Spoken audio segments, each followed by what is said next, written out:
വ്യത്യസ്തമായ കഥകൾ കൊണ്ടും അതിനേക്കാൾ വ്യത്യസ്തമായ കഥാകഥനങ്ങൾ കൊണ്ടും മലയാള സിനിമയുടെ വെള്ളിത്തിരയെ അദ്ദേഹം വിസ്മയിപ്പിച്ചു. ചുരുണ്ട് ഇടതൂർന്ന മുടിയും സ്വപ്നം മയങ്ങുന്ന കണ്ണുകളും സവിശേഷമായ സംഭാഷണ ശൈലിയും കൊണ്ട് ഒരു സൂപ്പർ താരത്തോളം ആരാധകരുണ്ടായിരുന്ന ആ പ്രതിഭാധനന് കരിയറിലെ ആദ്യ തട്ടകമായത് ആകാശവാണിയാണ്.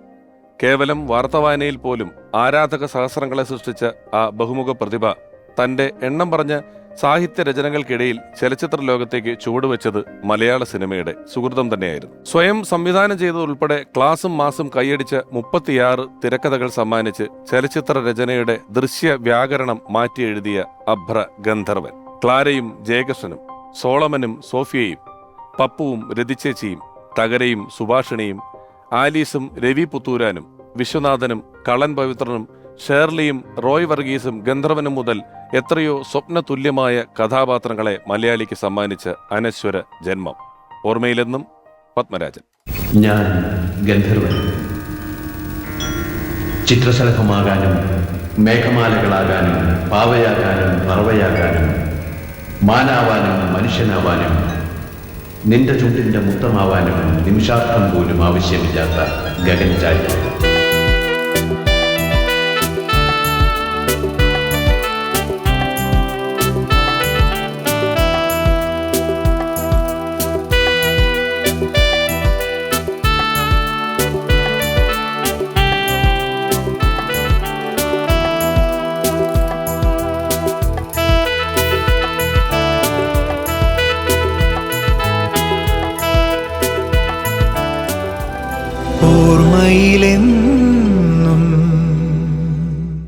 മികച്ച ഒരു സംവിധായകന്റെ മികച്ച സിനിമയും മികച്ച കഥാപാത്രങ്ങളും എപ്പോഴും പൂർണ്ണമാവുന്നത് ആ കഥാപാത്രങ്ങളെ വെള്ളിത്തിരയിൽ പൂർണ്ണതയോടെ അവതരിപ്പിക്കാൻ കെൽപ്പുള്ള അഭിനേതാക്കളെ ആ സംവിധായകന് കിട്ടുമ്പോഴാണ്.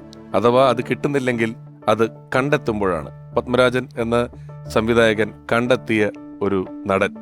മലയാള സിനിമയിൽ കുറേയധികം കാലങ്ങളായി നമ്മളെ പലതരത്തിലുള്ള കഥാപാത്രങ്ങൾ കൊണ്ട് അഭിനയിച്ച് വിസ്മയിപ്പിക്കുന്ന ഒരു നടൻ. പെരുവഴിയമ്പലം എന്ന ചിത്രത്തിലെ രാമൻ എന്ന കഥാപാത്രത്തിലൂടെ പത്മരാജൻ എന്ന അതുല്യനായ സംവിധായകൻ മലയാളികൾക്ക് പരിചയപ്പെടുത്തിയ നടൻ. ഒരുപക്ഷെ ജഗതി ചേട്ടനോടൊപ്പം തന്നെ പത്മരാജൻ സാർ ഡയറക്റ്റ് ചെയ്തിട്ടുള്ള സിനിമകളിൽ ഏറ്റവും കൂടുതൽ തവണ ആവർത്തിക്കപ്പെട്ടിട്ടുള്ള ഒരു നടൻ. സ്നേഹപൂർവ്വം സ്വാഗതം ചെയ്യുന്നു പ്രിയപ്പെട്ട അശോകൻ.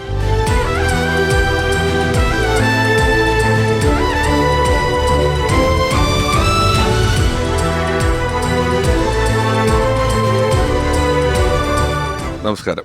അശോകൻ ചേട്ടാ, സ്വാഗതം പരിപാടിയിലേക്ക്. ഞാനിപ്പോ ആമുഖത്തിൽ പറഞ്ഞു, ജഗതി ചേട്ടനൊപ്പമോ കഴിഞ്ഞാലൊക്കെ ഏറ്റവും കൂടുതൽ പത്മരാജൻ എന്ന സംവിധായകൻ ആവർത്തിച്ചിട്ടുള്ള അഭിനേതാക്കളിൽ ഒരാളാണ് അശോകൻ ചേട്ടൻ. തുടക്കകാലം എത്രയോ അധികം സിനിമകളിൽ മികച്ച ഒരുപാട് കഥാപാത്രങ്ങളെ കിട്ടിയിട്ടുണ്ട്. പെരുവഴി അമ്പലത്തിലെ രാമൻ എന്ന് പറയുന്ന കഥാപാത്രത്തിലേക്ക് വരുമ്പം അന്ന് മലയാള സിനിമയിൽ നിലനിന്ന് പോന്നിരുന്ന നായക സങ്കല്പങ്ങൾക്കൊക്കെ ചേരുന്ന ഒരു രൂപമോ ഭാവമോ എന്താ പറയുന്ന അത്തരത്തിലുള്ള ഒരാളെ അല്ല അശോകൻ ചേട്ടൻ. ആ കഥാപാത്രത്തിന് ഇണങ്ങുന്നു എന്ന് ഞാൻ പറഞ്ഞിരുന്നെങ്കിലും എളുപ്പത്തിൽ അങ്ങനെ ഒരാള്, അതുപോലൊരു കഥാപാത്രം, അതുപോലൊരു സിനിമ, അതുപോലൊരു കാസ്റ്റിംഗ്, അതൊരു അത്ഭുതമാണ്. അപ്പം 1978 തോന്നുന്നല്ലേ 78 ഷൂട്ടിങ്. 78 ഷൂട്ട് ചെയ്തു, 79 റിലീസ് ചെയ്തു. അപ്പൊ നമുക്ക് 78 വേണം അശോകൻ ചേട്ടൻ വരുമ്പോൾ തുടങ്ങാൻ. അതിന് മുമ്പേ സാറുണ്ടെങ്കിലും തിരക്കഥാകൃത്തായിട്ട് അദ്ദേഹം മലയാള സിനിമയിലുണ്ടെങ്കിലും അവിടെ തുടങ്ങണം. അശോകൻ ചേട്ടൻ എങ്ങനെയായിരുന്നു ആ ബന്ധം തുടങ്ങുന്നത്? ഈ പെരുവഴിയമ്പലം എന്ന നോവല് അന്ന് മാതൃഭൂമിയിൽ പ്രസിദ്ധീകരിച്ചിരുന്നതാണ്. അത് ഞാൻ വായിച്ചിട്ടില്ല, അയാളറിഞ്ഞു. അപ്പോൾ ഇങ്ങനെ ഈ അന്നത്തെ ഒരു സിനിമ പ്രസിദ്ധീകരണമായ ചിത്രരമ എന്നൊരു എൻ്റെ ഓർമ്മയാണ്. അതിനകത്താണ് ഇങ്ങനെ ഒരു ന്യൂസ് ഇങ്ങനെ കണ്ടു. പ്രശസ്ത സാഹിത്യകാരൻ പി പത്മരാജൻ ചലച്ചിത്ര സംവിധായകനാകുന്നു. ഇതിൽ അഭിനയിക്കാൻ, പ്രധാന വേഷം അഭിനയിക്കാൻ 15-നും 18-നും മധ്യേ പ്രായമുള്ള ആൺകുട്ടികളെ ആവശ്യമുണ്ട്. ഇതാണ് ന്യൂസ് കാണുന്നത്. നമ്മളിതൊക്കെ സിനിമാസികളൊക്കെ സ്ഥിരം കാണുമ്പോൾ എല്ലാ സിനിമ പലതും പോയി കാണുകയൊക്കെ ചെയ്യുമെങ്കിലും ഇതിങ്ങനെ വായിച്ച് നമ്മളങ്ങ് വിട്ടു. അങ്ങനെ അപ്പോഴാണ് ഇങ്ങനെ ഇതിനകത്ത് ഇത് എൻ്റെ ബ്രദറെ കണ്ടിട്ട് പറഞ്ഞു, നീ ഒന്ന് അയക്കാൻ പറഞ്ഞു. ഞാൻ പറയുന്നത് എനിക്ക് അഭിനയോട്ട് യാതൊരു ബന്ധം പോലും ഇല്ല. അപ്പം അന്ന് ഈ പാട്ടുകാരനാണ്, അപ്പോൾ പാട്ട് പാടണമൊക്കെ സിനിമയിൽ പാടണമെന്നൊക്കെ ഒരു മോഹമായിരുന്നു എന്നുള്ളത്. ഇതാ മനസ്സിൽ കിടന്ന് ഇങ്ങനെ കളിച്ചോണ്ടിരുന്നത്. പാട്ടാണ് മെയിൻ. അഭിനയം സൈഡ് പോലും ഇല്ല, ഒന്നുമില്ല. സിനിമ എല്ലാം കാണും സിനിമ. അപ്പോൾ അങ്ങനെ ഇരിക്കുമ്പോഴാണ് പുള്ളിക്കാരൻ തന്നെ ഇപ്പോൾ ഒരു ഇതൊക്കെ എഴുതി ഈ അഡ്രസ്സിൽ. അപ്പോൾ അഡ്രസ്സ് കൊടുത്തിരിക്കുന്നത് എനിക്ക് പ്രൊഡ്യൂസർ പ്രേംപ്രകാശ് ചേട്ടൻ്റെ അഡ്രസ്സാണെന്ന് തോന്നുന്നു. അതിലൊക്കെ അയച്ചു. അപ്പോൾ നമ്മൾ തമാശയായിട്ട് അതൊക്കെ അയക്കുന്നത് ഒരിക്കലും കിട്ടത്തില്ലെന്നറിയാം. കാരണം നമ്മുടെ ഈ രൂപം വെച്ച് ജീവിതത്തിൽ കിട്ടുമെന്ന് വിചാരിച്ചില്ല അന്നത്തെ. അങ്ങനെ അയച്ചപ്പോൾ ഒരാഴ്ചപ്പോൾ അതിന് മറുപടി വന്നതിന് നിങ്ങളുടെ കത്തും ഫോട്ടോയും കിട്ടി. പിന്നെ തിരുവനന്തപുരം ഹോട്ടൽ നികുഞ്ചം, വഴുതക്കാടുള്ള നികുഞ്ചത്തിൽ ജൂണിലാണ് ഒരു ഇൻ്റർവ്യൂ പറഞ്ഞിരിക്കുക. 7 or 8 തീയതിയാണെന്ന് എനിക്ക് തോന്നുന്നു. വന്ന് ആ ഇൻ്റർവ്യൂ പങ്കെടുക്കണമെന്ന് അഭ്യർത്ഥിക്കുന്നു, അങ്ങനെയൊക്കെ പറഞ്ഞൊരു കത്ത്. ഇതൊരു കത്ത് കിട്ടിയപ്പോൾ ഒരു സിനിമ, അതും പ്രൊഡ്യൂസറും നടനും ഒക്കെയാണല്ലോ അദ്ദേഹം. അപ്പം ഞാനത് ഭയങ്കര ഹാപ്പിയായി, വിശ്വസിക്കാൻ പറ്റിയില്ല. അപ്പോൾ ഒരു ചുമ്മാതെ രസത്തിലങ്ങ് ഇറങ്ങി. ബ്രദറോടാണ് വന്നിരുന്നത്. അങ്ങനെ നികുഞ്ച ഹോട്ടലിൽ വന്നു കഴിഞ്ഞപ്പോഴാണ് അവിടെ ചെന്നപ്പോൾ അന്ന് ഞാൻ ചെല്ലുന്ന ദിവസം ഒരു 10 ഒരു 500 അടുത്ത് അന്നത്തെ പിള്ളേരിരിക്കുക. ഞാൻ ഇവരെല്ലാം കണ്ട് വാസ്തവത്തിൽ ബോധം കെട്ടുപോയി. അപ്പോൾ സുന്ദരന്മാരെ ഒരു പിള്ളേരാണ്, ഒരിക്കലും കിട്ടില്ല എന്ന് മനസ്സിലാക്കി ഫിക്സ് ചെയ്തു. അപ്പോൾ ഇവിടുന്ന് അങ്ങ് പതുക്കെ സ്ഥലം വിട്ടാലോ, നാണക്കേടാ. ചോദിച്ചിട്ട് കിട്ടിയില്ലെങ്കിൽ നാണക്കേടില്ല, ഒരിക്കലും കിട്ടാൻ വഴിയില്ല. സിനിമ എന്ന് പറഞ്ഞാൽ നമ്മുടെ ഒരു സങ്കല്പമൊക്കെ അങ്ങനെയാണല്ലോ. അങ്ങനെ അപ്പോൾ ഇൻ്റർവ്യൂ കുറേ കഴിഞ്ഞപ്പോഴത്തേക്ക് ഇങ്ങനെ അപ്പോൾ താഴെ പിന്നെ ഒരു കാറ് വന്നു നിന്നു. ഞങ്ങൾ മേളത്തേലായി പിള്ളേരൊക്കെ ഇരിക്കുക. അപ്പോൾ ഈ ഇടയ്ക്ക് ഈ പ്രേംപ്രകാശ് ഘട്ടം വന്നിട്ട് ഇടയ്ക്ക് ഈ പിള്ളേരൊക്കെ അത് പരിചയപ്പെട്ടു, എന്നെയും പരിചയപ്പെട്ടു. അപ്പോൾ എന്നെ കുറച്ച് നേരം സ്ട്രൈക്ക് ചെയ്യുന്നുണ്ട് പുള്ളിക്കാരൻ, എനിക്ക് തോന്നി. അപ്പോൾ അയച്ച കത്തെടുത്ത് ഫോട്ടോ എടുത്തിട്ട് ഇതല്ലേ അശോക് കുമാർ ഇതല്ലേ അതെന്ന് പറഞ്ഞു. അപ്പോൾ എല്ലാവരും കുറേ കാര്യം വെച്ചു. അദ്ദേഹം താഴോട്ടങ്ങ് പോയി. അങ്ങനെ ഒരു കാറ് താഴെ വന്നപ്പോൾ ആരൊക്കെയോ പിള്ളേർ പോയി അത് പറഞ്ഞു പത്മരാജ സാർ വന്നിട്ടുണ്ട് പറഞ്ഞു. ഞാൻ ഓടിച്ച് നോക്കിയപ്പോൾ വെള്ള ഫിയറ്റ് വണ്ടിയിൽ കൂളിംഗ് ഗ്ലാസ്സൊക്കെ വെച്ച് താടിയൊക്കെ ആയിട്ട് സുമുഖനായ ആദ്യമോട് കാണുകയാണ്. അപ്പം അങ്ങനെ ഹോട്ടലിനകത്തേക്ക് റിസപ്ഷനിലേക്ക് കയറിപ്പോയി. അങ്ങനെ അവിടെ ചെന്ന് കുറേ കഴിഞ്ഞപ്പോൾ അന്നത്തെ ആ പിള്ളേർ ഓരോരുത്തരെ വിളിച്ചു തുടങ്ങി ഇൻ്റർവ്യൂവിനായിട്ട്. ഏറ്റവും അവസാനമാണ് എന്നെ വിളിക്കുന്നത്. അപ്പോൾ ഏറ്റവും അവസാനം വിളിച്ചപ്പോഴും അപ്പോൾ ഇതിൻ്റെ ഇടയ്ക്ക് ഈ കറിയാച്ചൻ ചേട്ടൻ വന്നിട്ട് ഫോട്ടോയൊക്കെ കാണിച്ചു. ഇങ്ങനെ കാണിപ്പം നമുക്ക് എവിടെയോ ഒരു കാര്യമൊന്നും ഇല്ലെങ്കിൽ എവിടെയോ ഒന്ന് കത്തി ഒരു പ്രതീക്ഷയുടെ ഒരു അംശം വേണേൽ പറയാം. അപ്പോൾ അങ്ങനെ അവസാനം വിളിച്ചെന്നെ. അവസാനം ഞാൻ ചെന്നപ്പോൾ അതിനകത്ത് പപ്പേട്ടനുണ്ട്, പ്രേംപ്രകാശ് ചേട്ടനുണ്ട്, അദ്ദേഹത്തിൻ്റെ പാട്ടൊരു കുഞ്ചപ്പനുണ്ട്, പിന്നെ ജോഷി മാത്യു ഉണ്ട്, അസോസിയേറ്റ് അജയൻ ചേട്ടനുണ്ട്, പിന്നെ നാരി ചേട്ടനുണ്ട്. ഇത്രയും പേരുണ്ട്. അപ്പോൾ അവിടെ ചെന്നു. അപ്പോൾ എന്നോട് ചോദിച്ചു, ഇവിടെ മുതുകുളത്ത് അടുത്താ വീടല്ലേ? എന്നോട് ചോദിച്ചു. അപ്പോൾ അതേത് പറഞ്ഞു, ഈ സിനിമയിൽ അഭിനയിക്കണം എന്താ താല്പര്യം എന്താ? പത്മനാഭനാണ് ചോദിക്കാനോട്. ഞാൻ പറഞ്ഞു ഞാനിങ്ങനെ ഒരു ചെറിയ പാട്ടുകാരനൊക്കെ ആയത് കാരണം കോളേജിലും സ്കൂളിലൊക്കെ പാടും, അതുകൊണ്ടാണ് അങ്ങനെ താല്പര്യം വന്നതാണ്. അപ്പോൾ ഇപ്പോൾ എന്തിനാണ് പഠിക്കുന്നത്? ഞാൻ പ്രീ ഡിഗ്രി ഫസ്റ്റ് ഇയർ ആണല്ലോ, അന്ന് പ്രീ ഡിഗ്രി ആണല്ലോ. അപ്പോൾ അങ്ങനെ ഇപ്പം കുറച്ച് കഴിഞ്ഞപ്പം ഒന്ന് എഴുന്നേറ്റ് നിൽക്കാൻ പറഞ്ഞല്ലോ. ഞാൻ അപ്പോൾ എഴുന്നേറ്റ് വന്നു. അപ്പോൾ അടിമുടി ഇങ്ങനെ നോക്കി അല്ല അവിടെ ആ ഷർട്ടൊന്ന് അഴിച്ചെന്ന് പറഞ്ഞു. എൻ്റെ ജീവൻ പോയി അതോടുകൂടി. ഇത് പ്രതീക്ഷിച്ചില്ല. കാരണം ഇങ്ങനെ ഇരിക്കുകയല്ലേ അസുഖമായിട്ട്. അപ്പം ഞാൻ മനസ്സോടെ നാണിച്ച് വിഷമിച്ച് ഷർട്ടം കഴിച്ചു. പിന്നെ എനിക്ക് ആരുടെ മുഖത്ത് നോക്കാനുള്ള ഒരു മടി ചമ്മലായിരുന്നു. അപ്പോൾ ഇവരൊക്കെ തമ്മിൽ എന്തൊക്കെ പറയുന്നുണ്ട്. അപ്പം അങ്ങനെയൊക്കെ പറഞ്ഞിട്ട് ശരി ഒരു കാര്യം ചെയ്യൂ, വൈകുന്നേരം ഹോട്ടൽ പാരമൗണ്ടിൽ എന്നെ ഒന്ന് കാണണം 6 മണിക്ക്. അപ്പോൾ പാരമൗണ്ട് എന്ന് പറഞ്ഞാൽ ഇന്ന് ആ ഹോട്ടലില്ല. അപ്പം വൈകുന്നേരം അപ്പം ഇത് പറഞ്ഞപ്പോൾ ഒരു പ്രതീക്ഷ എവിടെയൊക്കെ ആയി തുടങ്ങി. ആവശ്യമില്ല. വൈകുന്നേരം ഞങ്ങൾ വീണ്ടും പാരമൗണ്ടിൽ ചെന്നപ്പോൾ അന്ന് ഈ സെയിം ടീം തന്നെ ഉണ്ടപ്പോഴും. അപ്പോൾ ഇങ്ങനെ കാര്യം പറഞ്ഞു. അപ്പോൾ മനസ്സിലൊക്കെ അവരെ ഏതാണ്ട് ഉറപ്പിച്ചെന്ന് എനിക്ക് തോന്നുന്നു. അപ്പോൾ അങ്ങനെ ഇരിക്കുമ്പം പിന്നെ നാടകത്തിലൊക്കെ അഭിനയിക്കുമായിരുന്നു ചോദിച്ചു. ഞാൻ പറഞ്ഞ നാടകത്തിൽ അഭിനയിച്ചില്ല, സ്കൂളിൽ പഠിക്കുമ്പോൾ ഒരു നാടകത്തിൽ ഇങ്ങനെ അഭിനയിച്ചിട്ടുണ്ട്, അല്ലാതെ വേറെ പരിചയമൊന്നുമില്ല. അത് ശരി. സ്പോർട്സിലൊക്കെ താല്പര്യമുണ്ടോ ചോദിച്ചു. ഞാൻ പറഞ്ഞു സ്പോർട്സിലങ്ങനെ താല്പര്യമില്ല, അതൊക്കെ കാണും, അത്രയേ ഉള്ളൂ. അതെന്ത് പറ്റി എന്ന് ചോദിച്ചു. അപ്പം ഞാൻ അബദ്ധത്താൽ പറഞ്ഞു എനിക്ക് ഈ കുറച്ച് മുമ്പ് എനിക്കൊരു അസുഖം വന്നിരുന്നു, റൊമാറ്റിക് ഫിയർ എന്നൊരു അസുഖം വന്നിരുന്നു. അപ്പോൾ അതിപ്പോൾ ഡോക്ടർ പറഞ്ഞു കുറച്ച് കാലത്തേക്ക് സ്ട്രെയിനൊന്നും പാടില്ല. ഇത് പറഞ്ഞുകൂടി ഞാൻ കാണുന്നത് പപ്പേട്ടൻ ആകപ്പാടെ വളരെ അപ്സെറ്റ് ആയിരിക്കുക. എന്നിട്ട് ചോദിച്ചുകൊണ്ടിരിക്കുന്നു. അപ്പോൾ അതുകൊണ്ട് ഇങ്ങനെയുള്ള വലിയ താല്പര്യം ഇല്ല എന്നൊക്കെ പറഞ്ഞു. കുറച്ചു നേരം മൗനമായിട്ടിരുന്നു. എന്നിട്ട് അവരൊക്കെ തമ്മിൽ എന്തോ സംസാരിച്ചു. ഇതിൻ്റെ ഇടയ്ക്ക് എന്നോട് ചോദിച്ചു, കൃഷ്ണൻകുട്ടി ആരോട്ടോട് പപ്പേട്ടൻ ചോദിച്ചു, സാറേ നിങ്ങളുടെ ആ കാവാലത്തിൻ്റെ അതിനകത്തെ ഒരു ഡയലോഗ് ഏതെങ്കിലും ഒന്ന് പറയാം, അവനൊന്ന് പറയുമോ നോക്കട്ടെ എന്ന് പറഞ്ഞു.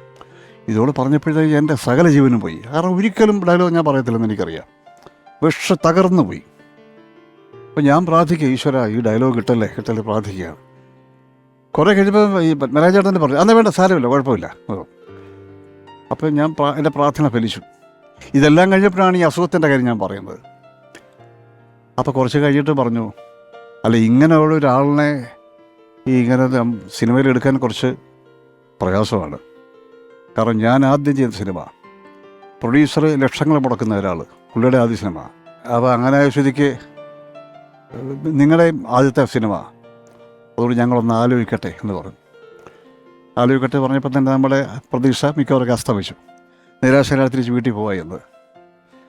അങ്ങനെ കുറച്ചാൾ കഴിഞ്ഞപ്പോഴത്തേക്ക് പത്മരാജേട്ടൻ ഇവിടെ മുതോളത്ത് അദ്ദേഹം തറവാട്, അടുത്തടുത്തല്ലേ ഞങ്ങൾ. അവിടെ വന്നപ്പം ഞാൻ ഒരു ഓണ സമയമാണ്. ഞാൻ പതുക്കെ എൻ്റെ കോളേജിൽ പോകുന്ന സൈക്കിളൊക്കെ എടുത്ത് പതുക്കെ ഒന്ന് കണ്ട് ഒന്ന് പറഞ്ഞൊന്ന് സോപ്പൊക്കെ ഇടാമെന്ന് കരുതി ചെന്നു. അപ്പോഴത്തെ ഇതിൻ്റെ ഇടയ്ക്ക് 2 പേരെ സെലക്ട് ചെയ്ത് കഴിഞ്ഞു.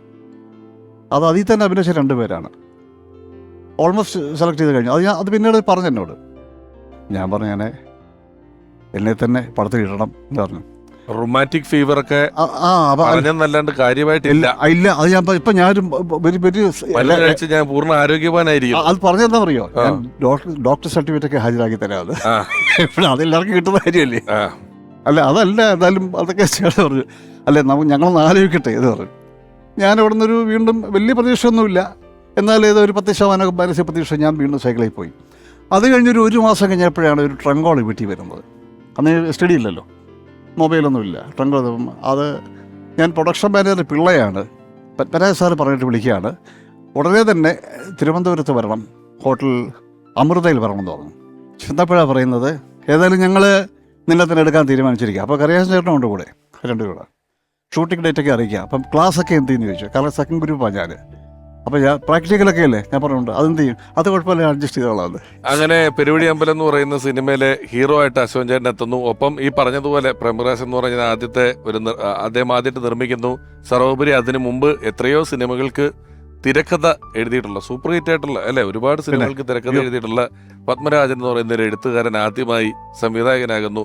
പെരുവഴി അമ്പലം എന്ന് പറയുന്ന ചിത്രം അന്ന് ഒരുപാട് പുരസ്കാരങ്ങൾ, ഒരുപാട് അംഗീകാരങ്ങൾ കിട്ടിയിട്ടുള്ളൊരു വലിയ ചിത്രമായി കേരള ജനത മുഴുവൻ അംഗീകരിച്ച ഒരു ചിത്രമായി മാറി. പത്മരാജൻ എന്ന അതുല്യനായ അപൂർവനായിട്ടുള്ള ഒരു സംവിധായകന്റെ ഓർമ്മകളിലൂടെയുള്ള യാത്ര നമുക്ക് ഇനിയും തുടരാം. അശോകൻ ചേട്ടാ ഇരിക്കും.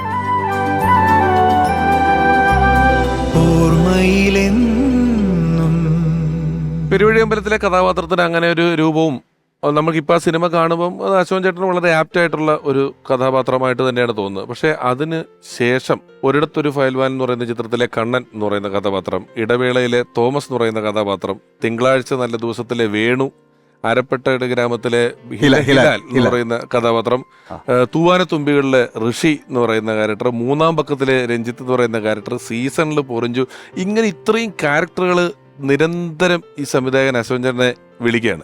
അതൊരു സംവിധായകൻ ആക്ടർ ബന്ധമായിരുന്നു, ഒരു സൗഹൃദമായിട്ട് ഒരുപാട് അങ്ങനെ ചോദിക്കാനുള്ള ഒരു നമ്മുടെ മനസ്സും അല്ലെങ്കിൽ അങ്ങനെ ഒരു ടെൻഡൻസി ഉണ്ടായിരുന്നില്ല. ഒരുപാട് ഫ്രീ ആയിട്ട് സംസാരിക്കാൻ, പക്ഷേ ഫ്രീ ആയിരുന്നു, പേട്ട വളരെ ഫ്രീ ആയിരുന്നു. പിന്നീട് അങ്ങനെ ആയിരുന്നു, നമ്മുടെ ആ ഒരു റെസ്പെക്റ്റും കാര്യങ്ങളും വെച്ച് തന്നെ ആയിരുന്നു അവസാനം വരെയും. അല്ല, ഞാൻ ആലോചിക്കുന്നത് അതിനകത്ത് ഈ ഒരു നടനെ ഇങ്ങനെ ഒരുക്കി എടുക്കുന്നതിന് ഇന്നും ഇപ്പൊ കാലം കുറെ മാറി, മാധ്യമങ്ങൾ മാറി, പക്ഷേ പലപ്പോഴും നമ്മൾ ആണുങ്ങളുടെ ഇടയിൽ എന്തെങ്കിലും ഒരു ഇത്തിരി വഴി അങ്ങോട്ടോ ഇങ്ങോട്ടോ മാറുന്ന സൂചന ആർക്കെങ്കിലും കിട്ടിയാൽ ഞങ്ങൾ അങ്ങോട്ടും ഇങ്ങോട്ടും അയക്കുന്ന മീമുകളിൽ ഏറ്റവും പ്രധാനപ്പെട്ടത് ഇപ്പോഴും നമ്മുടെ തൂവാനത്തുമ്പികളിലെ അശോകൻ ചേട്ടൻ്റെ ഒരു നാണമുണ്ട്. എവിടെ ഒരു വല്ലാത്ത നാണം ഏതോ ഒരു സ്ഥലത്ത് ഋഷിയുടെ ഒരു നാണം ഇടുന്നുണ്ട്. ആ നാണമൊക്കെ ഇപ്പോഴും അതൊക്കെ ഒറ്റ ടേക്കാണോ, അതൊക്കെ ഓർമ്മയുണ്ടോ? അതൊക്കെ അതെനിക്ക് തോന്നുന്നത് പിന്നെ തൃശ്ശൂർ ഒരു ബിന്നി ടൂറിസ്റ്റ് ഹോമുണ്ട്. ഈ പറഞ്ഞ ഒരു സീനാണ് മനസ്സിൽ അങ്ങനെയാണെങ്കിൽ അതായിരിക്കും. അതെ, അവിടെ എടുത്തത് അങ്ങനെയാണ്. വടക്കുന്നാഥൻ ക്ഷേത്രം, ഒന്നാം രാഗംപാടി പാട്ടൊക്കെ അടങ്ങുന്ന തൃശ്ശൂരിലാണത്. കേരളവർമ്മ കോളേജിലൊക്കെ ആണല്ലോ നടക്കുന്നത്. അതെ അതെ. അപ്പൊ അതിലാണ്. അപ്പം ഈ എഴുത്തുകാരൻ, സംവിധായകൻ ഇതിനു മുമ്പ് വായിച്ചിട്ടൊക്കെ ഇല്ലേ അദ്ദേഹത്തിന്റെ കൃതികളൊക്കെ? ഇഷ്ടം പോലെ വായിച്ചിട്ടുണ്ട്. ഒരുപാടൊന്നുമില്ല, പക്ഷെ കുറച്ചൊക്കെ ഞാൻ വായിച്ചിട്ടുണ്ട്. പെരുവഴി അമ്പലം എടുക്കുന്ന സമയത്ത് എന്നോട് പറഞ്ഞ എല്ലാം എന്നെ ഫിക്സ് ചെയ്ത ശേഷം എന്നോട് പറഞ്ഞു, നീ ആ നോവൽ എടുത്ത് വായിക്കണം. മാതൃഭൂമിയിലുണ്ട്, 11 ലക്കമുള്ള ചെറിയ നോവലാണ്, വായിക്കണം. ഞാൻ അതിനുശേഷം അത് ഇങ്ങനെ ഒരു നോവൽ പോലെന്നൊക്കെ നമുക്കറിയാമെങ്കിലും ഞാൻ ഈ പറഞ്ഞ ശേഷമാണ് അത് വായിക്കാൻ തുടങ്ങിയത്.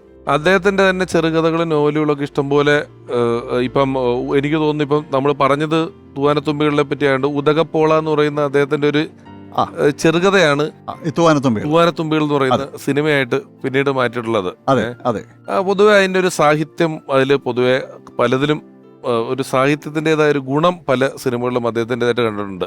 ഒരു സംവിധായകൻ അദ്ദേഹത്തിന്റെ ജീവിച്ചിരിക്കുന്ന കാലഘട്ടം അദ്ദേഹത്തിന് ശേഷമൊക്കെ എനിക്ക് തോന്നുന്നു ഇത്രയധികം കൃതികൾ ഒരാളെ പറ്റി ഉണ്ടായിട്ടുള്ളതും ഒരാൾ എഴുതിയതിപ്പം ഒരുപാട് എഴുത്തുകാരുടെ പുസ്തകങ്ങളൊക്കെ ഇഷ്ടം പോലെ വന്നിട്ടുണ്ട്, പിന്നീട് സിനിമയായിട്ടുണ്ട്. പക്ഷെ ഒരു സംവിധായകനെ കുറിച്ചൊക്കെ ഏറ്റവും കൂടുതൽ പുസ്തകങ്ങൾ പിന്നീട് അദ്ദേഹവുമായി ആത്മബന്ധമുള്ള ആളുകളെല്ലാം ഓർമ്മക്കുറിപ്പുകൾ എഴുതിയിട്ടുള്ളൊരു സംവിധായകനാണ്.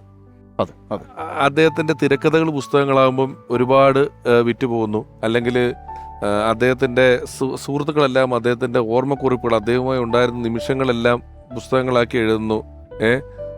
ഒരുപക്ഷെ ഭാര്യ ഒന്നിലധികം പുസ്തകങ്ങൾ അദ്ദേഹത്തെ പറ്റിയുള്ള അതൊരു വലിയ അപൂർവതയാണ്. ഒന്നല്ല ഒരുപാട് പുസ്തകങ്ങൾ എഴുതുക എന്ന് പറയുന്നത് തീർച്ചയായിട്ടും നമുക്ക് ഈ സമയത്ത് ഒരാൾ കൂടി ഇവിടെ ഉണ്ടെങ്കിൽ അത് വളരെ നല്ലതായിരിക്കും. പത്മരാജൻ എന്ന് നമ്മളെല്ലാം ഏറെ ബഹുമാനിക്കുന്ന സംവിധായകന്റെ ഭാര്യ രാധാലക്ഷ്മി പത്മരാജൻ നമ്മളോടൊപ്പം എത്തുകയാണ്. ഹൃദയപൂർവ്വം ബഹുമാനപൂർവ്വം ഓർമ്മയിൽ നിന്നും പത്മരാജൻ എന്ന ഈ ലക്കത്തിലേക്ക് രാധാലക്ഷ്മി പത്മരാജൻ അമ്മയെ സ്വാഗതം ചെയ്യുന്നു.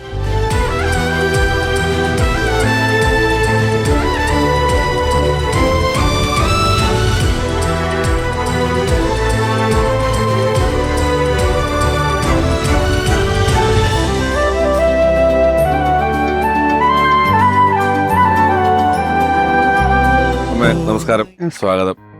ഞാനിപ്പോൾ അശോകേട്ടനോട് പറയായിരുന്നു, ഒരു സംവിധായകനെ കുറിച്ച് ഏറ്റവും കൂടുതൽ പുസ്തകങ്ങൾ പിന്നീട് വന്നിട്ടുള്ളത് പത്മനാഭൻ സാറിനെ കുറിച്ചാണ്. അതിൽ 7 പുസ്തകങ്ങൾ അമ്മ തന്നെ എഴുതിയിട്ടുള്ളതാണ്.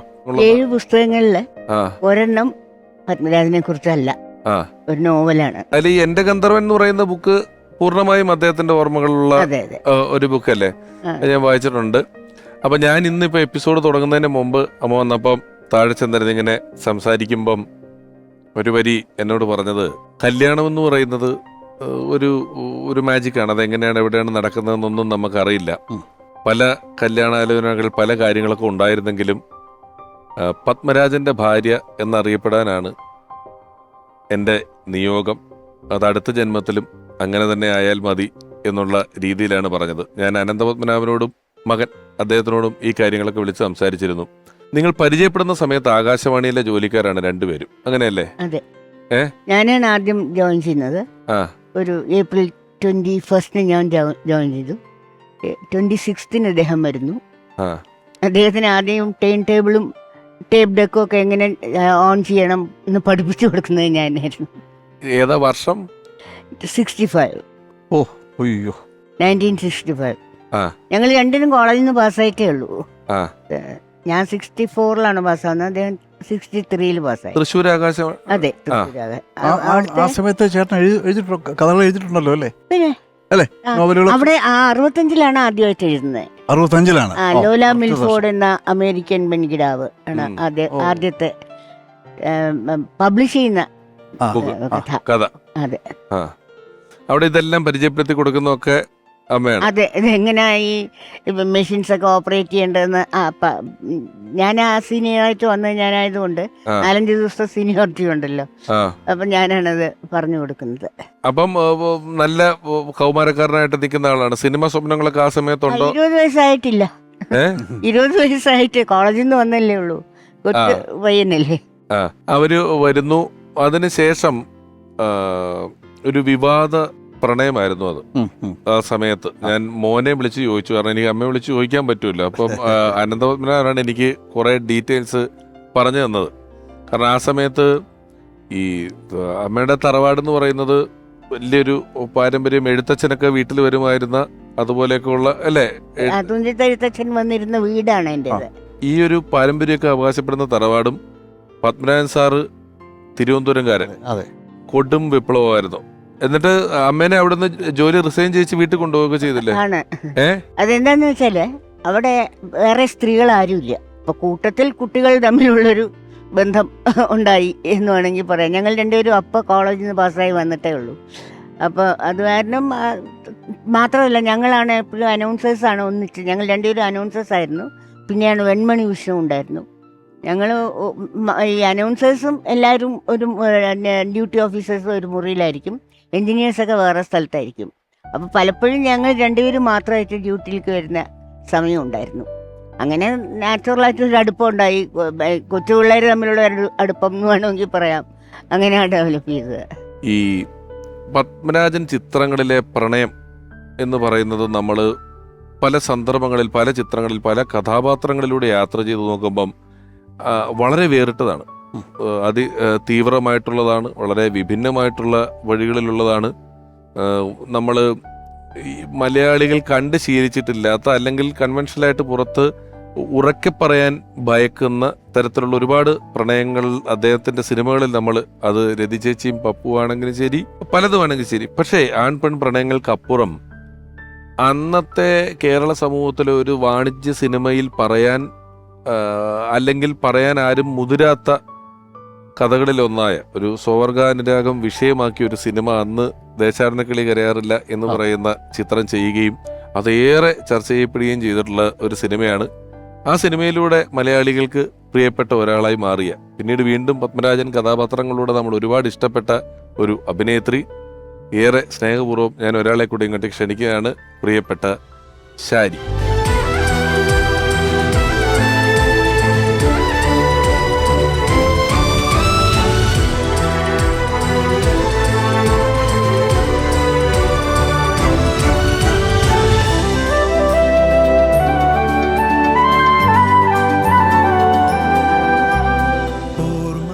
നമസ്കാരം. നമസ്കാരം. നമസ്കാരം, സ്വാഗതം. ഞങ്ങളിങ്ങനെ സിനിമ കഥകൾ, സിനിമയിൽ എത്തുന്നതിന് മുമ്പുള്ള കഥയിലൊന്ന് തൊട്ടുവെച്ചു ആകാശവാണിയിൽ, പിന്നെ വീണ്ടും ഒന്ന് സിനിമയിലേക്ക് വന്നു.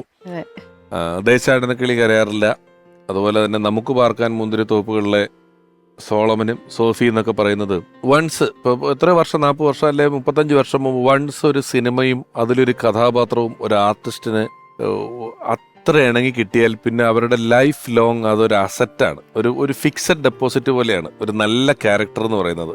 ദേശാടനക്കിളി കരയാറില്ല പോലെയുള്ള ഒരു പടം അന്ന് പത്മരാജനെ പോലൊരു സംവിധാനം വിളിക്കുമ്പം ഒന്ന് സംശയിച്ചിരുന്നു.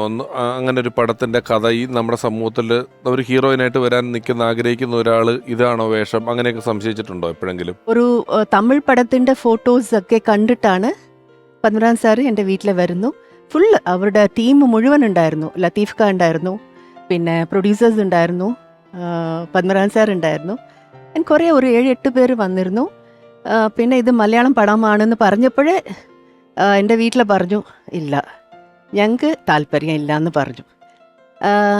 ദെൻ എൻ്റെ എല്ലാവർക്കും കൺവിൻസ് ചെയ്തിട്ട് പിന്നെ ആ ക്യാരക്ടറൊക്കെ പറഞ്ഞു കൊടുത്തു. ഇങ്ങനെ ഇത് 2 പെൺകുട്ടികളുടെ കഥയാണ്, സോ ഈ കുട്ടിയാണ് ഹീറോ എന്നൊക്കെ പറഞ്ഞു. എന്നെ നോക്കിയിട്ട് this girl will be she is doing the hero lead, 2 കുട്ടികളുടെ കഥയാണത് എന്നൊക്കെ പറഞ്ഞു. അപ്പോൾ അത് ആ കഥയൊക്കെ പറഞ്ഞു കൊടുത്തപ്പോൾ എനിക്കത് ഇഷ്ടമായി. പക്ഷേ എനിക്ക് ഭയങ്കര പേടിയുണ്ടായിരുന്നു, because it was a very strong role. ഭയങ്കര ബോൾഡായിട്ട്, പിന്നെ വാക്കിംഗ് സ്റ്റൈലും പിന്നെ ആ ചുവിങ്കം ഇട്ട് ഇത് എല്ലാം പിന്നെ ഒരു വേറെ മാതിരിയൊക്കെ ഒരു സ്റ്റൈലായിരുന്നു. ഇതൊക്കെ ഞാൻ അപ്പോൾ സാറോട് ചോദിച്ചു, സാർ എനിക്കിത് മലയാളം ഫിലിം ഇൻഡസ്ട്രി ഒരു പുതിയ ഇൻഡസ്ട്രിയാണ്, and I don't know Malayalam. ഇത്ര സ്ട്രോങ് റോള് ഞാൻ എങ്ങനെ ചെയ്യാൻ പറ്റും? എന്നെ കൊണ്ടാവില്ല, എനിക്ക് പേടിയാവും, എനിക്ക് വേണ്ട sir, I will act in Tamil films better എന്നൊക്കെ പറഞ്ഞപ്പോൾ ഹി സെഡ് നോ ഈ ക്യാരക്ടറിന് ആപ്റ്റാണ്. I don't know, he was very confident. അപ്പോൾ ഞാൻ പറഞ്ഞു എനിക്ക് ഒരു വാക്ക് പോലും മലയാളം അറിയില്ല. ആൻഡ് ആ പടത്തിൽ ഒത്തിരി ഡയലോഗ്സ് എനിക്കാണ്. എല്ലാവരോടും, ലാലേട്ടനോടും ഊർവശിയോടും കാർത്തികയോടും എല്ലാവരും ഇങ്ങനെ ഇരുന്ന് ഭയങ്കര ബോൾഡായിട്ട് ഇങ്ങനെ നിന്ന് സംസാരിക്കുന്ന ക്യാരക്ടറാണ്. അപ്പോൾ എനിക്ക് പേടി, അവരോടൊക്കെ പോയി നിന്നിട്ട് നാണം കെടാൻ പാടില്ലല്ലോ. അതുകൊണ്ട് ഞാൻ പറഞ്ഞു, ഇല്ല sir, I can not do this character, this is so bold. And എൻ്റെ nature I talk very less. എനിക്ക് ഇത്ര ഇങ്ങനെ പടപടപടാന്ന് സംസാരിക്കാൻ എനിക്കറിയില്ല. അങ്ങനെ അപ്പോൾ he said no, don't worry, I will take care എന്നൊക്കെ പറഞ്ഞു. സോ ആ കോൺഫിഡൻറ്റിൽ ഞാൻ ആ പടം ചെയ്യാൻ തുടങ്ങി. പക്ഷേ എനിക്ക് even I was very young. ഈ 2 ഫ്രണ്ട്സ് അങ്ങനെയാണ് ഞാൻ വിചാരിച്ചത്. പിന്നെയാണ് ആ പടക്കെ കഴിഞ്ഞിട്ടാണ് I came to know about that you know അതിന്റെ സ്വർഗാനുരാഗ കഥയാന്നുള്ളത്. പക്ഷെ ഞാൻ വിചാരിച്ചു very close friends, very possessive about that girl, അങ്ങനെയാണ് ഞാൻ വിചാരിച്ചത്.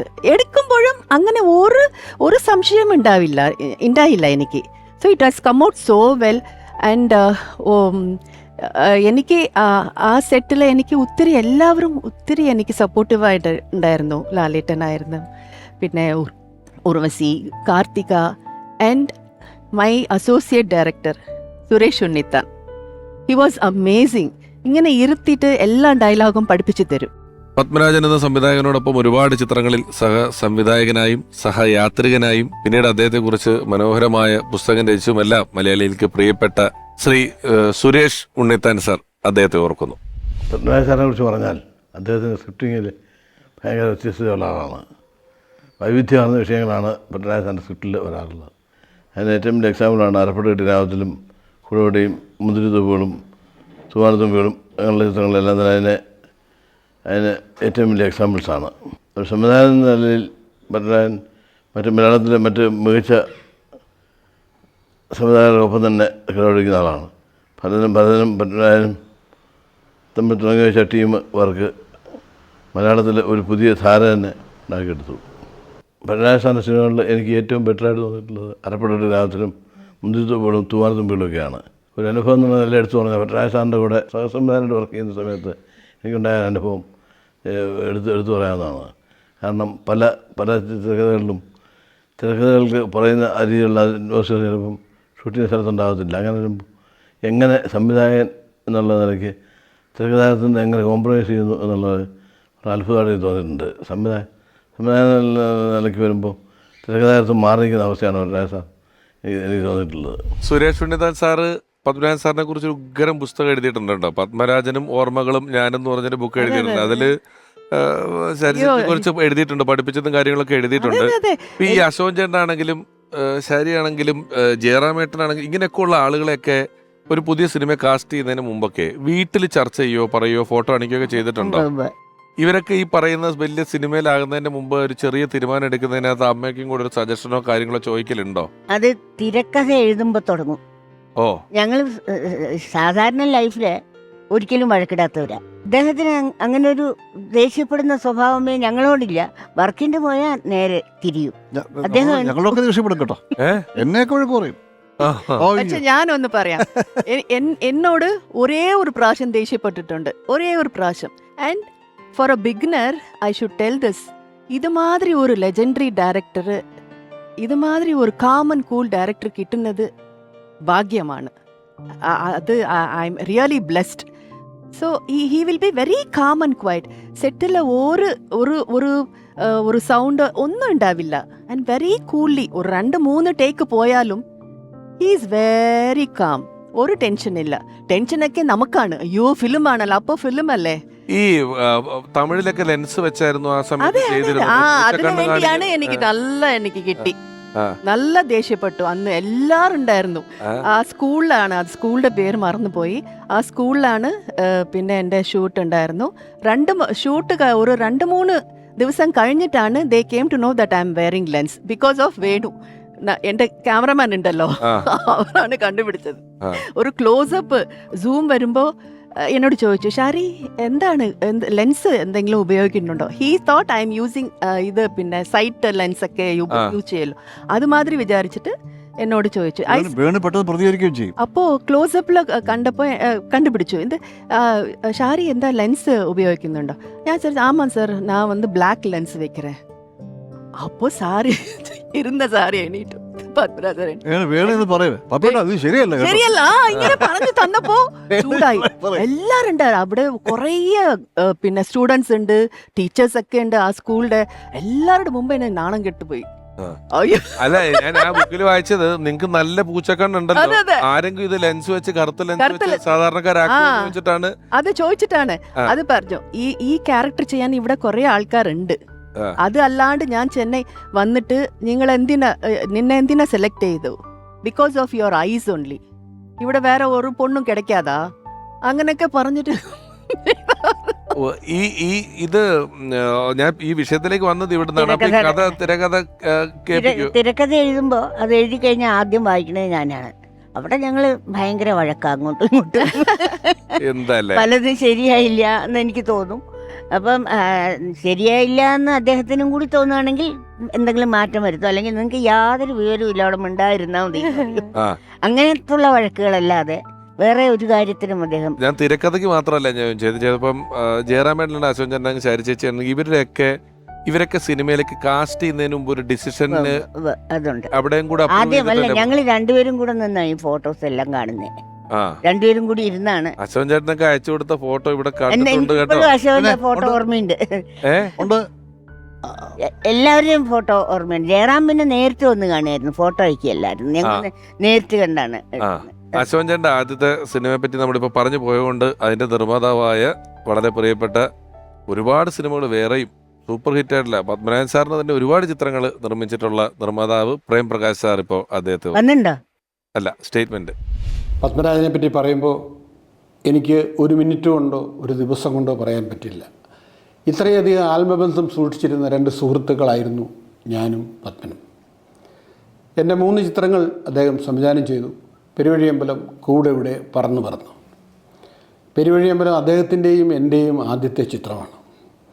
അന്ന് മുതലുള്ള സ്നേഹബന്ധം അദ്ദേഹത്തിൻ്റെ മരണം വരെ ഞങ്ങൾ കാത്തു സൂക്ഷിച്ചു. ഏറ്റവും അധികം ദുഃഖം വന്ന ഒരു ദിവസമാണ് അദ്ദേഹത്തിൻ്റെ മരണം. അപ്രതീക്ഷിതമായിട്ട് ആ വാർത്ത കേൾക്കുമ്പോൾ ഏത് ഷൂട്ടിംഗ് സ്ഥലത്ത് പോയാലും ഒരു മുറിയിൽ മാത്രം ഞങ്ങൾ താമസിക്കുമായിരുന്നു, അത്രയധികം അടുപ്പമായിരുന്നു. ഇത്രയും സിനിമകൾ എടുത്തു നിൽക്കുമ്പോഴും പെരുവഴിയമ്പലത്തിലെ പ്രൊഡ്യൂസറാണ് ഞാൻ എന്ന് പറയാൻ വളരെ അഹങ്കാരത്തോടെ എനിക്ക് പറയാൻ പറ്റും. അതിന് ദേശീയ അവാർഡും സംസ്ഥാന അവാർഡും ഒക്കെ നേടിയപ്പോൾ ഞാനതിൻ്റെ എല്ലാ നന്ദിയും പ്രകടിപ്പിച്ചത് പത്മരാജനോടാണ്. എൻ്റെ ഏറ്റവും അടുത്ത സുഹൃത്തായിരുന്നു. ഇന്നും വിട പറയണ്ടായിരുന്നു എന്ന് മനസ്സിൽ തോന്നിയിട്ടുള്ള ഒരു മാന്യ ദേഹമാണ് എൻ്റെ പപ്പൻ എന്ന് ഞാൻ പറയും. കാരണം മലയാളികളുടെ നഷ്ടമാണ്, മലയാള സിനിമയുടെ നഷ്ടമാണ്, നമ്മുടെ നഷ്ടമാണ്. ഈ ഒരാളെ കൂടെ ഞാൻ ഈ അവസരത്തിലൊന്ന് ഇങ്ങോട്ട് ക്ഷണിക്കുകയാണ്. ഈ സിനിമയിലെ ടെക്നിക്കൽ സൈഡിൽ ഒരുപക്ഷെ മലയാളത്തിലുള്ള ഒരു കാലഘട്ടം മുഴുവനുള്ള എല്ലാ ഹീറോയിൻസിനും അവരുടെ ഒരു വിധത്തിൽപ്പെട്ട എല്ലാ നടിമാരുടെയും അഭിനയത്തിന് വലിയ പിന്തുണയായ ശബ്ദത്തിൻ്റെ ഉടമ, ഒരു കൊല്ലം റിലീസാകുന്ന 100-ലധികം ചിത്രങ്ങളിൽ സ്വരം സംഭാവന ചെയ്ത ഒരു അപൂർവ പ്രതിഭ പത്മനാഭൻ സാറിൻ്റെ ഓർമ്മകളിലേക്ക് ഞാൻ ഒരാളെ കൂടി സ്വാഗതം ചെയ്യുകയാണ്. ഡബ്ബിംഗ് ആർട്ടിസ്റ്റ്, വളരെ പ്രിയപ്പെട്ട ഭാഗ്യലക്ഷ്മി ചേച്ചി.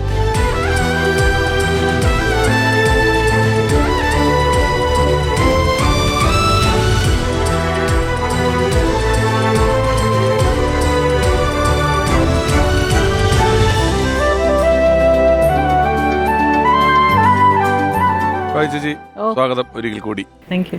അരപ്പട്ട കെട്ടിയ ഗ്രാമമാണ്. പപ്പേട്ടനെ ആദ്യമായിട്ട് പരിചയപ്പെടുന്നത് അതിൻ്റെ ഡബ്ബിങ് സമയത്താണ്. എനിക്ക് ആ വിഷ്വൽ ഞാൻ ഒരിക്കലും മറക്കില്ല. കാരണം കേട്ടിട്ടേ ഉള്ളൂ ഇങ്ങനെ പത്മരാജൻ സാറിൻ്റെ സിനിമകൾ എന്നൊക്കെ. ദേശാടന കിളി കരയാറില്ല ഡബ്ബിങ്ങിൻ്റെ അതില് ഈ കാർത്തികയ്ക്ക് ഞാന് കുക്കു പരമേശ്വരൻ എന്റെ ക്യാരക്ടറിനെ കുക്കു കുക്കുവാണ് ഈ അരപ്പട്ടയ്ക്കകത്ത് ആർക്കാ ഡബ് ചെയ്ത്? ഉണ്ണിമേരി. അരപ്പട്ടി ഗ്രാമത്തിൽ ഉണ്ണിമേരി, ഇതില് കാർത്തിക, പിന്നെ കരിയിലക്കാറ്റ് പോലെ കരിയിലക്കാറ്റ് പോലെ കാർത്തിക. സുമലതയ്ക്ക് ഒരു പടം ഉണ്ട്. സുമലതയ്ക്ക് ഈ തണുത്ത വെളുപ്പാങ്കാലം. അത് തിരക്കഥയാണ് അദ്ദേഹം. പത്മനാഭൻ സാറിന്റെ തിരക്കഥയുള്ള സിനിമയാണ്. പക്ഷെ ഡബിങ് അറ്റൻഡ് ചെയ്ത പപ്പേട്ടനായിരുന്നു. ഫുൾ അറ്റൻഡ് ചെയ്ത പപ്പേട്ടനായിരുന്നു. കാരണം പൊതുവെ ജോഷിയേട്ടൻ അങ്ങനെ ഇല്ലല്ലോ. പിന്നെ അപ്പം എനിക്ക് തോന്നുന്നു പപ്പേട്ടൻ തിരക്കഥ എഴുതിയ സിനിമകൾക്കെല്ലാം പപ്പേട്ടൻ അവിടെ ഇരിക്കാറുണ്ട്. അല്ലാതെ എഴുതി കൊടുത്തിട്ട് പോകല്ല. പ്രയാണം തൊട്ട് പ്രയാണം, ഇതാ ഇവിടെ വരെ, നക്ഷത്രങ്ങളേകാവൽ, കുറെ സിനിമകള് അദ്ദേഹം. ഇതാ ഇവിടെ വരെയില് ഞാൻ മാസ്റ്റർ രഘു എന്ന് പറയുന്ന പയ്യന്റെ വോയിസ് ഞാനായിരുന്നു. ശരി, അത് ആണോ? അതെനിക്കറിയില്ലായിരുന്നു, ഓർമ്മയില്ല. MG സോമന്റെ ചെറുപ്പമായിട്ടല്ലേ, സോമേട്ടന്റെ ചെറുപ്പമാണല്ലോ പയ്യൻ. ഇതൊക്കെ ഒരു ഇന്നേ വരെ എവിടെയും വരാത്ത കാര്യങ്ങളാണ് കേട്ടോ. ഞാനിപ്പോ അറിയാം. ഇപ്പൊ അറിയാം അത് ആ. എനിക്ക് കേ- ഓർമ്മയില്ല. കേരളം മുഴുവൻ പത്മനാഭൻ സാറിന്റെ എല്ലാ സിനിമകളും അറിയുന്ന ആളായിരിക്കുന്നത്. അവിടെ നിന്ന് ഒരു ദൈവം ഇതാണ് കേൾക്കണം. അതെനിക്കറിയില്ലായിരുന്നു. ആ ആ. മാസ്റ്റർ രഘുവിന്റെ വോയിസ് അതിൽ ഞാനാണ്. ഓ ശരി. രാപ്പാടികളുടെ ഗാഥ എന്ന് പറയുന്ന സിനിമയിലെ ഒരു ചെറിയ കുട്ടിയുടെ, ആ കുട്ടിയുടെ പേരെന്താറുള്ള, അങ്ങനെ കുറെയൊക്കെ അത് KG ജോർജ് സാറിന്റെ ജോർജ് സാറാ. പക്ഷെ എനിക്ക് തോന്നുന്നു പപ്പേട്ടൻ അന്ന് അവിടെ ഉണ്ടായിരുന്നു സ്റ്റുഡിയോയില്. അപ്പൊ അങ്ങനെ അന്ന് കുറെ ചെറിയ ചെറിയ കുട്ടികൾക്കൊക്കെ ഇങ്ങനെയൊക്കെ ഡബ് ചെയ്തിട്ടുണ്ട്. ഈ പിരിഞ്ഞ നിങ്ങള് അന്ന് റേഡിയോ സ്റ്റേഷനിൽ വെച്ച് ഈ കൗമാരപ്രേമം എന്ന് പറഞ്ഞോളൂ, അത് തുടങ്ങി ഉടനെ അറിഞ്ഞ് തിരിച്ച് വീട്ടിൽ കൊണ്ടുപോയ ശേഷം ഒരു 5 കൊല്ലത്തെ കത്തെഴുത്ത് കാലം ഉണ്ടായിരുന്നല്ലോ. ഉണ്ടായിരുന്നു. അത് എങ്ങനെയാണ്? അപ്പൊ എങ്ങനെയാ കത്തെഴുതുമ്പോ വീട്ടിൽ പിടിക്കൂല്ലേ ഇത്? എങ്ങനെ പോസ്റ്റ് ചെയ്യും അല്ലേ? അപ്പൊ എന്റെ വേറൊരു ചെറിയമ്മയുടെ മോനുണ്ടായിരുന്നു, ആ മോഹൻ മേനോൻ എന്നാണ് പേര്. ആ മോനു എന്നാ ഞാൻ അവനെ വിളിക്കുക. അവരൊക്കെ കൽക്കട്ടയിൽ ജനിച്ചു വളർന്നതാ. അവൻ BSc പഠിക്കാനായിട്ട് അവിടെ വന്നു, ചിറ്റൂര് കോളേജിലാണ് പഠിച്ചത്. അപ്പം അഡ്രസ്സ് മുഴുവൻ മോഹൻ മേനായിരുന്നു. മോഹൻ മേന്റെ പേരിലായിരുന്നു സ്വാഭാവികം, അറിയില്ല. അവന്റെ BSc കൃത്യമായിട്ട് ഉപയോഗത്തിൽ വന്നു. അവന് അല്ലേ? മലയാളം വായിക്കാൻ അറിയില്ല. ആ മലയാളം ധൈര്യമായിട്ട് കൊടുക്കാൻ പോയി. സംസാരിക്കണ പോലും വല്ലാത്തൊരു മലയാളമാണ്. ആ അവന്റെ പേരിൽ എഴുത്ത് വരും, പിന്നെ അവൻ തന്നെ മറുപടി പോസ്റ്റ് ചെയ്യാനോ ഒക്കെ. മോഹൻ മേനോനെയാണ് അതെ, ഉപയോഗിച്ചോണ്ടിരുന്നത്. മോനു. അപ്പൊ തിരിച്ച് കത്തെഴുതുമ്പോ ഏത് അഡ്രസ്സിൽ എഴുതും? സ്വന്തം അങ്ങോട്ട് അതൊക്കെ കറക്റ്റായിട്ട് എഴുതും. അത് പിന്നെ ഒന്നോ മോനുവിനെ ഏൽപ്പിക്കും, അല്ലെങ്കിൽ ജോലിക്കാർ ഇഷ്ടം പോലെ ഉണ്ട്. ഒരു കൂട്ടുകാരിയെ പറ്റി ഒരു കത്തെഴുതി അയച്ചു. പാർവതിക്കുട്ടി എന്താ അത് നേരെ കൊണ്ടുപോയി ശാലിനി എന്റെ കൂട്ടുകാരി എന്ന് പറയുന്നത് സിനിമയാക്കി കളഞ്ഞു എന്ന് പറയുന്നത്. കത്തെഴുതി അയച്ചതല്ല ആ അത്. എൻ്റെ കൂട്ടുകാരി, ഞങ്ങൾ ഒന്നിച്ച് 1-ാം ക്ലാസ് തൊട്ട് ഒരുമിച്ച് പഠിച്ച ഒരു വല്ലാത്ത കഥയായിരുന്നു. ആ കഥ ഇത് ആകാശവാണി ഞങ്ങൾ രണ്ടുപേരും മാത്രമാകുമ്പോൾ ഇതന്നെ പണി. ആ. കഥ എന്നെ കൊണ്ട് ഇങ്ങനെ എന്തെങ്കിലുമൊക്കെ പറയിച്ചുകൊണ്ടിരിക്കും. ഞാൻ പറഞ്ഞില്ല, ഞാൻ ഒരുപാട് സംസാരിക്കും. കുറെ കഴിയുമ്പോൾ അത് മുഴുവൻ കഥയായിട്ട് വരാൻ തുടങ്ങി. അപ്പം പ്രസിദ്ധീകരണങ്ങളിൽ വരാൻ തുടങ്ങി. പാർവതിക്കുട്ടി വന്നപ്പം അത് നമ്മളെ വളരെ അടുത്ത ഒരു ആളായിരുന്നു. എൻ്റെ അമ്മാവൻ എന്നോട് ഭയങ്കരമായിട്ട് പിണങ്ങുകയും. എനിക്ക് തോന്നുന്നത് അതില് ഈ നമ്മളൊരാളുടെ കഥ കേട്ടിട്ട് നമ്മള് വേറെ എഴുതുമ്പോ പേരെങ്കിലും മാറ്റുമല്ലോ. ഇത് ഒറിജിനൽ പേരിട്ടിട്ട് കഥ എഴുതി കളഞ്ഞു. അതാണ് ഈ ലോകത്ത് ആർക്കും ഇല്ലാത്തൊരു പേര്. അയ്യോ, അമ്മുക്കാശ് അമ്മുക്കാശ് എന്ന് പേരുള്ള ഒരാള്. അങ്ങനെ ഒരു പേര് ഈ ലോകത്ത് വേറെ ആർക്കും ഉണ്ടാവുമല്ലോ. അതുൾപ്പെടെ ഒറിജിനൽ പേര് വെച്ച് കഥ എഴുതി ആ കഥ ആ സിനിമയെ കാണുന്ന പോലെ അങ്ങനെ ഒരു ദുരന്തം അവസാനം ഇല്ലെങ്കിലും അതിലെ ക്യാരക്ടേഴ്സിന്റെ പേരും കാര്യങ്ങളൊക്കെ ഉള്ളതായിരുന്നു. അതാ ഒരുപാട് ഈ നക്ഷത്രങ്ങളെ കാവല് വന്നപ്പോൾ ഇനി എനിക്ക് നാട്ടിൽ ജീവിക്കാൻ പറ്റാത്തൊരവസ്ഥയായി. എന്നുവെച്ചാൽ അതിലുള്ള എല്ലാ കഥാപാത്രങ്ങളും നാട്ടിലുള്ള നമ്മുടെ ബന്ധുക്കളും. അതൊരു വലിയ അന്ന് മുതൽ ഒരുപാട് കാലത്തിന് അമ്മാവൻ എന്നോട് സംസാരിച്ചിട്ടില്ല. എന്നോട് ദേഷ്യമായിരുന്നു, എല്ലാവരും ശത്രുക്കളാക്കുക. ഏതോ 2 വീട്ടുകാരും എത്രയോ നാളായിട്ട് മിണ്ടിയിട്ടില്ല എന്ന് അതാ കേട്ടിട്ടുണ്ട്. ഈ പാർവതിക്കുട്ടിയുടെ അന്ന് അവള് പിണങ്ങി. അവൾ ഇവിടെ ഉണ്ടായിരുന്നില്ല, ബോംബെയിലായിരുന്നു. പക്ഷെ വീട്ടുകാർ പിണങ്ങി. ആ നമ്മുടെ അമ്മാവന്റെ വീടും ഇവരുടെ വീടും തൊട്ടപ്പുറത്തും ഇപ്പുറത്തുമാണ്. ചുരുക്കം പറഞ്ഞാൽ അവര് ഏറ്റവും അടുത്ത ആൾക്കാരാണ്. അമ്മാവന്റെ എല്ലാ കാര്യത്തിനും അവര് നമ്മുടെ കൂടെ ഉണ്ടാവും, അല്ലെങ്കിൽ നമ്മൾ അവിടെ അവരുടെ കൂടെ ഉണ്ടാവും. അവരുടെ കഥയാണ് ഈ എഴുതിയത്. ഞങ്ങൾക്ക് ഞങ്ങളുടെ കുടുംബക്ഷേത്രമുണ്ട്, എല്ലാവരും തൊഴുതുകൊണ്ട് നിൽക്കുകയാണ്. അപ്പം ഞങ്ങളുടെ അവിടുത്തെ കാര്യസ്ഥൻ ഓടി വന്ന് പറഞ്ഞു, ഇതാ ഒരു കഥ എഴുതിയിരിക്കുന്നു. എന്താ ഇവിടുത്തെ പിന്നെ DSP വിശ്വനാഥൻ നായരുടെ മകളെ കുറിച്ചാണ്, എന്താ നാരായണിക്കുട്ടിയെ കുറിച്ചാണ് കഥ എഴുതിയിരിക്കുന്നത് എന്നും പറഞ്ഞ് അവിടെ വന്ന് ആ പുസ്തകവും കൊണ്ട് അവിടെ വന്നു. അത് അന്ന് പേര് അതിൽ എൻ്റെ പേരും ഉണ്ട്. എന്നെ വീട്ടിൽ തങ്കം എന്നാണ് വിളിക്കുക. അതിൽ തങ്കം എന്നുള്ള പേരും ഉണ്ട്, അമ്മുക്കാശ് എന്തിനു പറയുന്നത് എല്ലാവരുടെയും പേരും ഉണ്ട്. ആരാണ് വായിച്ചവർക്ക് മുഴുവൻ അത് ആരാണ് എന്നുള്ളതെല്ലാം മനസ്സിലായി. അന്ന് അമ്മാവൻ പിണങ്ങിയതാണ് എന്നോട്. പിന്നെ ഒരുപാട് വർഷങ്ങൾ അമ്മാവൻ എന്നോട് സംസാരിച്ചിട്ടില്ല. പപ്പേട്ടൻ പൊതുവെ ഈ വോയിസിന്റെ കാര്യത്തിൽ ഭയങ്കര കോൺഷ്യസ് ആയിരുന്നു കേട്ടോ. ശബ്ദങ്ങളെ തെരഞ്ഞെടുക്കുക. ആകാശവാണി ജോലി ചെയ്തിട്ടുള്ള ശബ്ദത്തിന് ഒരുവിധപ്പെട്ട ആകാശവാണിയിലുള്ളവരെയൊക്കെ സിനിമയിൽ ഡബിങ് ആർട്ടിസ്റ്റുകളായിട്ട് കൊണ്ടുവന്നിട്ടുണ്ട്. ഞാൻ വരെ ഡബ് ചെയ്തിട്ടുണ്ട്. ഓ, ഏതിലയച്ചി? ആദ്യം തുടക്കത്തിലുള്ള ഏതൊക്കെ പടത്തിലുണ്ട്, പെരുവഴി അമ്പലത്തിലുണ്ട്. ഇതൊക്കെ വളരെ fresh ഒരിടത്ത് അറിവുകൾ കേട്ടോ. അയ്യോ ഓരോരുത്തർ ഫയൽവാൻ. ഫയൽവാന് വോയിസ് കൊടുത്ത ചേട്ടനാ അതെ അതെ അതെ. ആര് പത്മരാജൻ ചേട്ടൻ എടുത്തത്. ഒരിടത്തൊരു ഫയൽവാനിലെ ഫയൽവാന് വോയിസ് ഫയൽവാൻ ഫയൽവാൻ പത്മരാജന്റെ ശബ്ദമാണത്. റഷ്യതൊക്കെ വോയിസ് കൊടുത്തത്. അമ്മയും കുറെ പടങ്ങൾ ഡബ് ചെയ്തിട്ടുണ്ട്.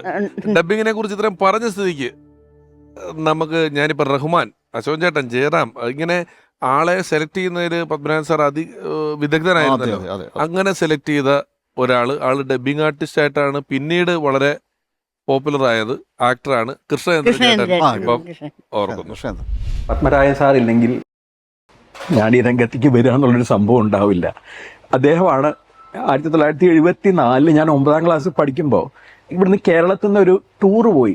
അങ്ങനെ ഞങ്ങൾ ഡൽഹിയിലൊക്കെ പോയി താജ്മഹലൊക്കെ കണ്ട് ഇന്ദിരാഗാന്ധിയുടെ കൂടെ ഫോട്ടോ ഒക്കെ എടുത്ത് വി ഗിരിയുടെ കൂടെ ഫോട്ടോ ഒക്കെ എടുത്ത് തിരിച്ചു വന്നപ്പോൾ ട്രിവാൻഡ്രത്തുനിന്ന് ബാലലോകം പരിപാടിക്ക് വേണ്ടി കുട്ടികളെ ഇൻ്റർവ്യൂ ചെയ്തത് പത്മരാജൻ സാറാണ്. അപ്പോൾ ആ സമയത്ത് ഇൻ്റർവ്യൂ കഴിഞ്ഞ് ഞാൻ ആ സമയത്ത് പാലക്കാട് പഠിക്കുകയാണ്. ഞങ്ങൾ തിരിച്ചു പോകുമ്പോൾ അച്ഛൻ്റെ അടുത്ത് നിന്ന് ഞങ്ങളുടെ അഡ്രസ്സ് വാങ്ങിച്ചു. അതെന്തിനാണെന്നും ആ സമയത്ത് വലിയ പിടിയൊന്നും ഉണ്ടായിരുന്നില്ല. പിന്നെയാണ് അദ്ദേഹം എനിക്കൊരു എഴുതുന്നതും ഞാൻ പ്രീ ഡിഗ്രിക്ക് പഠിക്കുമ്പോൾ ഇങ്ങനെ ഒരു സിനിമയുടെ പ്ലാൻ ഉണ്ട്, ഇതിൻ്റെ കുറച്ച് ഫോട്ടോസ് അയക്കണം. പിന്നീട് ഞാൻ ഡിഗ്രി ഫസ്റ്റ് ഇയറിന് പഠിക്കുമ്പോഴാണ് ശരിക്കും നമ്മളിപ്പോൾ നിങ്ങൾ കാണുന്ന രഥനിർവേദം എന്നുള്ള സിനിമ നടന്നത്. എന്ന് വെച്ചാൽ ഞാനന്ന് ഡിഗ്രി ഫസ്റ്റ് ഇയറിന് പഠിക്കുകയാണെന്ന് അർത്ഥം. പത്മനാഭൻ സാറിന് തോന്നിക്കാണും ഇവനൊരു 10ാം ക്ലാസ് വയസ്സിൻ്റെ വളർച്ചയുള്ളൂ എന്നുള്ളതുകൊണ്ടായിരിക്കാം. എന്തായാലും പപ്പേട്ടനാണ് എന്നെ സെലക്ട് ചെയ്യുന്നത്. അതിൻ്റെ ഷൂട്ടിംഗ് സമയത്തും പപ്പേട്ടൻ പലപ്പോഴും ഞങ്ങളുടെ കൂടെ ഉണ്ടായിരുന്നു നെല്ലിയാമ്പതിയിൽ. പിന്നെ ഡബ്ബിങ് സമയത്തൊക്കെ എന്നെ വളരെയധികം, ആദ്യത്തെ സിനിമയിൽ തന്നെ ഞാൻ സ്വന്തം ശബ്ദമായിരുന്നു. അപ്പോൾ അതിൻ്റെ മോഡുലേഷനെ പറ്റിയിട്ടൊക്കെ പപ്പേട്ടനാണ് എനിക്ക് ശരിക്കും പറഞ്ഞു തരുന്നത് സത്യത്തിൽ പറയുകയാണെങ്കിൽ. പിന്നെ ഞാൻ ഡബ്ബിംഗ് എന്നുള്ളൊരു മെയിനായിട്ട് തൊഴിലായിട്ട് വരേണ്ടി വന്നു കുറേ കാലത്തിന് ശേഷം റഹ്മാന് വേണ്ടിയൊക്കെ. അതും പപ്പേട്ടനാണ് അതിൻ്റെ പിന്നിലുള്ളത്. കാണാമറയത്ത് എന്നുള്ള ശശിയേട്ടൻ്റെ പടത്തിൽ അതേസമയം തന്നെ ഭരതേട്ടൻ്റെ ഇത്തിരി പൂ വെച്ച് വന്ന പോയി. അപ്പോൾ എൻ്റെ എല്ലാ വിധത്തിലും എൻ്റെ ഗുരുനാഥന്മാരായിട്ടുള്ള 3 പേരെ പറ്റി ഓർക്കുമ്പോൾ അതിൽ ഏറ്റവും പ്രധാനമായിട്ട് എനിക്ക് തോന്നുന്ന പപ്പേട്ടൻ തന്നെയാണ്. പപ്പേട്ടനെ മലയാള സിനിമയ്ക്ക് മറക്കാൻ പറ്റില്ലല്ലോ. അച്ഛൻ്റെ വളരെ അടുത്ത ഫ്രണ്ടായിരുന്നു കൃഷ്ണേന്ദ്രൻ്റെ അച്ഛൻ. എൻ്റെ അച്ഛനും ഈ കൃഷ്ണേന്ദ്രൻ്റെ അച്ഛൻ തമ്പുരാനും കൂടെ ദിവസവും നടക്കാൻ പോകും. അന്ന് ഒരു ഫോട്ടോ കണ്ട് ഈ രഥനിർവഹണത്തിൻ്റെ ആലോചന നടക്കുന്ന സമയമാണ്. അപ്പോൾ ഫോട്ടോ തരാൻ പറഞ്ഞു. ഫോട്ടോ വാങ്ങിച്ചു വെച്ചു. ഞാനാണ് അച്ഛനെ വിളിച്ച് പറയുന്നത്, ഇങ്ങനെ മോനെ അഭിനയിപ്പിക്കണം എന്ന് തമ്പുരാനോടൊന്ന് പറയണം എന്ന് വിളിച്ച് പറയുന്നത്. തിരിച്ച് ഇവിടെ വന്നാൽ ഇപ്പം ഇത്രയും നാളുകൾക്ക് ഇപ്പുറം അല്ലെങ്കിൽ ഇടയ്ക്കിടയ്ക്ക് കേരളത്തിൽ വന്നു പോവുക, കേരളത്തിൽ നിൽക്കുക എന്ന് പറയുമ്പം ഈ സോഫി എന്ന് പറയുന്നൊരു ക്യാരക്ടറിൻ്റെ നമുക്ക് പാർക്കാൻ മുന്തിരിത്തോപ്പുകളിലെ ക്യാരക്ടറിൻ്റെ ഇമ്പാക്റ്റ് എത്തുമാത്രം ഉണ്ടായിരുന്നതിന് ശേഷവും ഇപ്പോഴും അത് ആ പടത്തിന് ശേഷം എന്നെ ഷാരിന്ന് ആരും വിളിക്കില്ല. ആര് നോക്കിയാലും എന്നെ സോഫിന്ന് വിളിക്കും. പക്ഷെ ആ പടം എനിക്ക് വരാൻ കാരണം ചേച്ചിയാണ്. യെസ്, ബിക്കോസ് ആ പടത്തിന് നായികയെ തിരക്കി പത്മരാജൻ സാർ ചെന്നൈ വന്നിരുന്നു. കുറേ ആൾക്കാരെ നോക്കി, ഒന്നും സെറ്റായില്ല. പിന്നെ ചേച്ചിയാണ് പറഞ്ഞത്, ഇങ്ങനെ ഷാരി നല്ലോണം അഭിനയിച്ചിട്ടുണ്ടല്ലോ പ്രീവിയസ് പടത്തിൽ, why don't you select Har എന്നൊക്കെ പറഞ്ഞപ്പോൾ അങ്ങനെയാണ് ഓഫർ എനിക്ക് കിട്ടിയത്. സോ അങ്ങനെ അയ്യോ അത് ഒരു നല്ല, പിന്നെ ഒന്നും കഥയൊന്നും ഒന്നും അറിയാതെ ഞാൻ ലൊക്കേഷന് പോയി. അപ്പോൾ ഫസ്റ്റ് ഡേ എനിക്ക് ആ കഥ ഒരു ചെറിയ ഒരു ലൈനായിട്ട് പറയുമ്പോൾ ആദ്യം പറഞ്ഞ വാക്ക് ഇങ്ങനെ ഷാരിക്ക് ഇതിൽ ഒരു അവാർഡ് ഉണ്ട് എന്നൊക്കെ പറഞ്ഞു. ഞാൻ വിചാരിച്ചു അത് അത്രയ്ക്ക് സീരിയസ് ആയി എടുത്തില്ല ഞാൻ.